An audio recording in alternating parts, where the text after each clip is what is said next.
তোর ভিতরে গুল্লি আছে, তুই একটা বন্দুক ট্রিগারে চাপ দিলেই বাইরিব। তোর স্পিড আছে, তুই একটা গতিশীল মাইয়া, তুই আসলে একটা চিত্রনায়িকা সেমরি। আমি তো একটা কথা কিছুতেই পাইতেই পারছি না, আপনি এভাবে আমাকে কেন লাড়ছেন? আরে সব সেমরি সুমরি বলেন কেন আপনি বলেন তো? সেমরি কইছি কি হইছে? তোর কি কেমন সেমরি কইছি? তোরে তো কইছি চিত্রনায়িকা সেমরি, তোর স্ট্যাটাস একটু উপরে আছে, অসুবিধা নাই তো। ফুল এইচডি ফুল এইচডি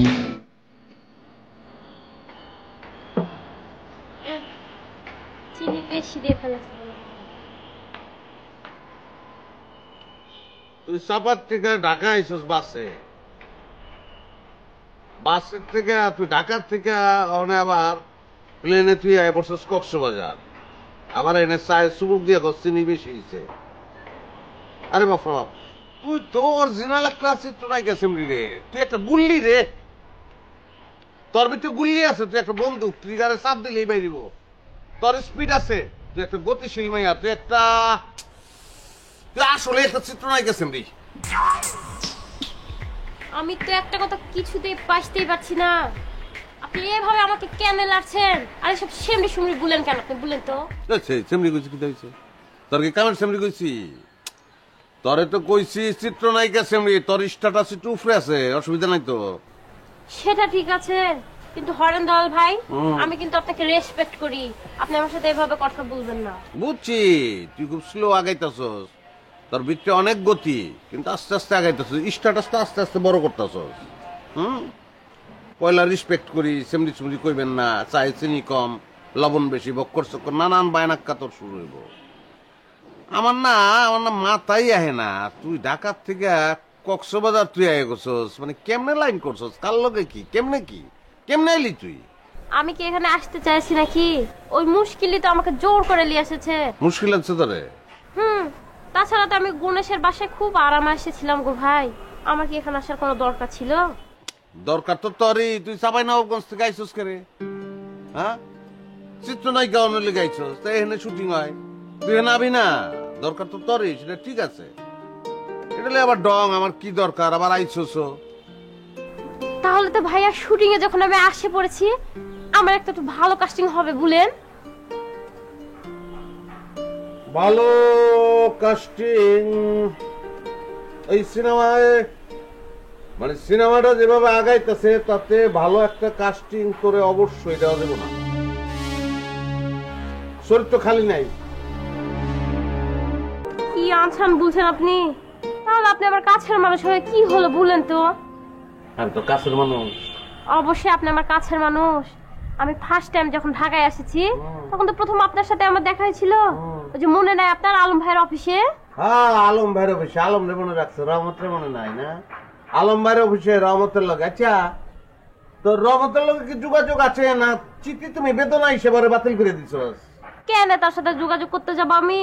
আমি খুব ভালো করে পাশে নিয়েছি, তাকে দিয়ে আমার কিছু হবে না। পয়সা নিয়েছো তো কিভাবে পয়সা লেয়? কিভাবে পাশে লয় সেটা আপনি পাশতে পারছেন না? আমি তো বুঝতে পারতাছি না। তোরা রাজশাহীর ভাষাটা এত সুন্দর লাগে, চমৎকার লাগে, আর রাজশাহীর ভাষাটা আমার খুবই পছন্দ, বুঝছো? যে কারণে তোরও আমার ভালো লাগে। আর রাজশাহী সাফাই এগুলি শুনলেই আমার আমের কথা মনে হয়, ফজলি আম, ল্যাংরাম, যেমন তোরে আমার মনে হচ্ছে একটা ল্যাংরাম আমার সামনে বইয়া চা খাইতে হবে। আসস কে রে? কি যে বলেন আপনি, কেন খুঁজবে আমাকে? আমি তো ঢাকায় এসে পর ফোন করে বলে দিয়েছি আমাকে খুঁজে কোনো লাভ নাই। আমি আগে চিত্রনায়িকা হব, তারপর লিজের খোঁজ আমি লিজে দিয়ে দিব। তারপরেও বাড়ির থেকে তোর ফোন ফোন করে না কিছু? ফোন কিভাবে করবে বললেন তো? আমি তো আমার সিমটাই পাল্টে নিয়েছি। কস কি তুই সিমও বদলে আলছস? তোর প্ল্যান তো কঠিন। হ্যাঁ সাবাস, বাপের নাম আব্বাস, কাম তো তুই করছস, তোর তো সাহস আছে। আরে বাপ রে বাপ, কেডা কই তোর চিত্রনায়িকা সেমনি? তুই তো সাব্বাস সেমনি, তুই ওয়াও সেমনি, তুই কঠিন সেমনি, তুই জটিল সেমনি, তুই একটা মার্বেলাস সেমনি।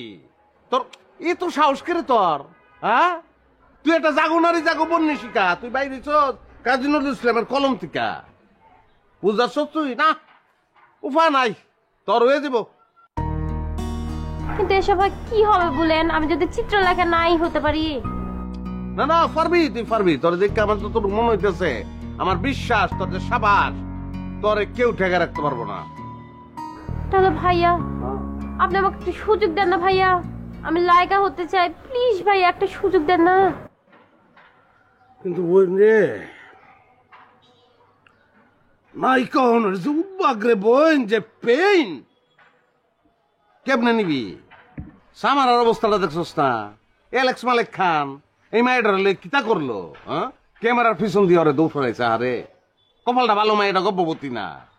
আপনি কি আমাকে সামারা আপার মতো বোকা মেয়ে ছেলে ভাবেছেন? আমি খুবই চালাক একটা মেয়ে ছেলে।